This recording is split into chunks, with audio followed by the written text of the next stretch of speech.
Hey everybody, this is Ori from AstroWeb, and I wanted to create this next video or this video as one of the kind of additional analytics series videos, and this one is about e-commerce tracking. So we've created one about how to install analytics, one for goal setup, and now we're talking about e-commerce tracking. So very simply, if you have an e-commerce site, you're selling something in addition to installing a Google Analytics, you want to install this extra code to track your e-commerce tracking. So you want to basically track not just people that visit your site and saw many pages and stayed on longer. You want to track the amount of money that they spent on your website, which products that they bought, which categories they bought, if they've bought multiple products, what they did, and then with this data, you can come to a lot better conclusions on how to optimize your business,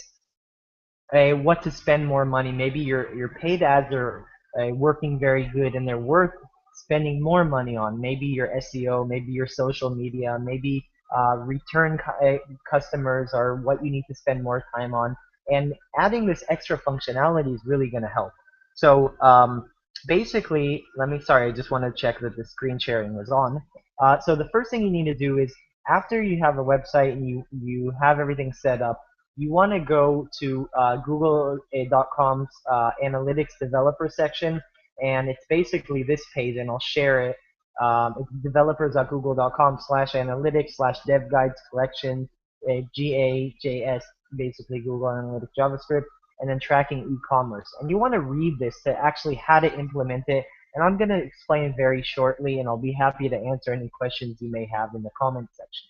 So after you do it, basically you want to read and understand what these things are. What is this transaction object? What is all that? So really, in short, if you go down to the bottom of this page, you'll have examples.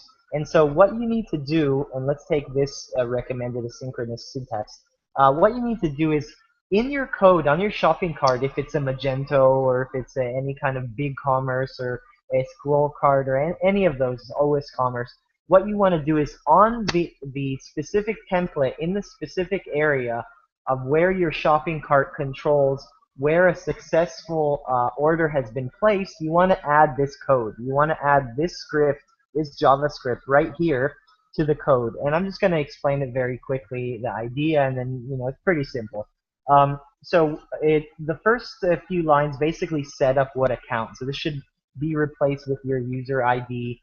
It's going to track a page view on your cart successful or transaction successful.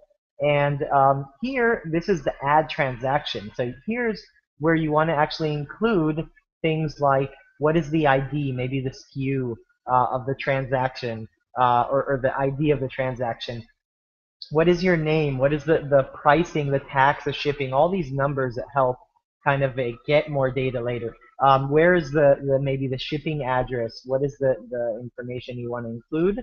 And then this is basically the transaction total. Now, what you want to do in addition is add right here, add item. So if someone purchased one item, let's say one T-shirt, then you'll add the specifics. What is the SKU of the T-shirt right here? What is the ID? What was it? What product in what category what was the price, and then the quantity. So you can add actually a few more fields to it, but what you have to make sure is every time you have an item, so let's say you ordered 2 items, you want to add another item and another item, so you track everything as best as possible. And then this is kind of the rest of the Google Analytics code, pretty straightforward. So read over this, and then you can implement it. So what we would do basically is if we're on our FTP, we would actually go into our area, our cart area, and this is scroll cart for this example. Go to the theme section, and then go to, let's see here, go to one of the transactions. So basically the checkout template, and I don't want to just open this, but go to the template and then edit it and then place it exactly where a cart successful or a transaction successful is. Pretty straightforward. So I'm going to show you, once we installed it, a little bit about the overview in analytics. So here's kind of just an overview. So this is analytics plugged in. So when you do it correctly, and one more thing I almost forgot, is in your account settings, sorry, not account settings. Let me try to remember where this is. Let's go back to um, property settings, I believe. I apologize. Every now and then they change the template, and I'm a little confused right here. So user management tracking info, marketing. Let's try to find it. So what we're looking for is you should enable in the analytics admin the e-commerce on, so it knows that it's an actual e-commerce site. So custom. So well, let's see what we have here. Um, so we did enable Webmaster Tools, and let's go back see what I missed here. Okay, sorry about that. So it's under the view profile right here, and then the view settings. And then what you want to do is make sure your e-commerce tracking is on. Okay.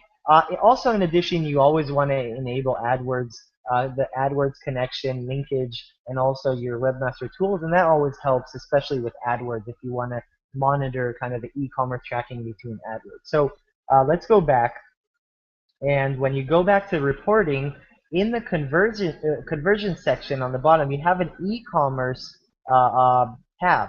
So what you can do is you can actually see revenue, what are the more popular products, and then SKUs and categories that were more popular, and then you can funnel them down and kind of learn a lot of stuff. What is your average value? All these very, very important stuff.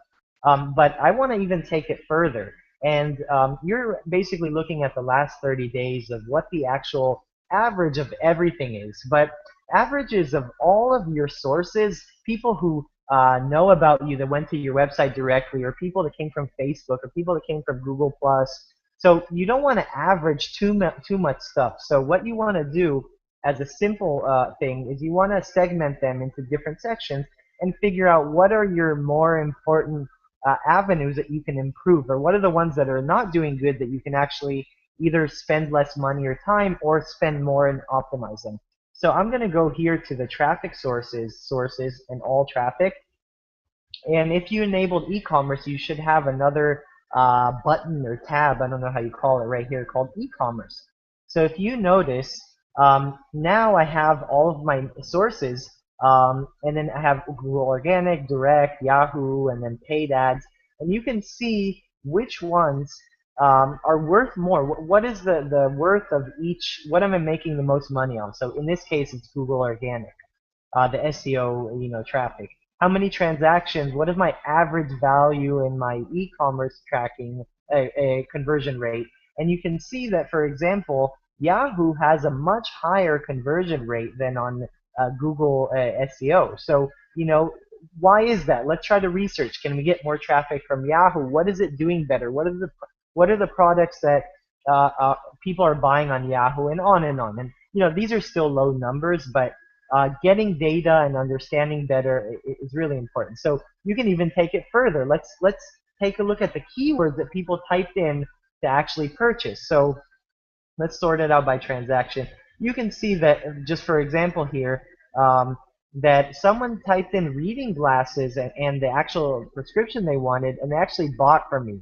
So maybe I want to kind of spend more time selling reading glasses, or promoting more very specific prescriptions or colors or products or categories, and on and on. And so you can segment by many things. I mean, you have advanced segments, and you can do by maybe mobile users versus desktop users. So maybe if you don't have a mobile ready site and you notice that all of your purchases are coming from desktop, but yet you have a large percentage of visitors coming from mobile, then you have to adjust. Then you have to, just take the data and try to filter with all the things you have here, with secondary dimensions, with mediums, with customization and segments, and just really take it far and use the data to make wise decisions. So I hope you enjoyed this video. Let me know if you have any questions about more detailed segments, or just the installation maybe, or whatever questions you have, and we'll be happy to help with that. And thank you for listening to this video. Thank you.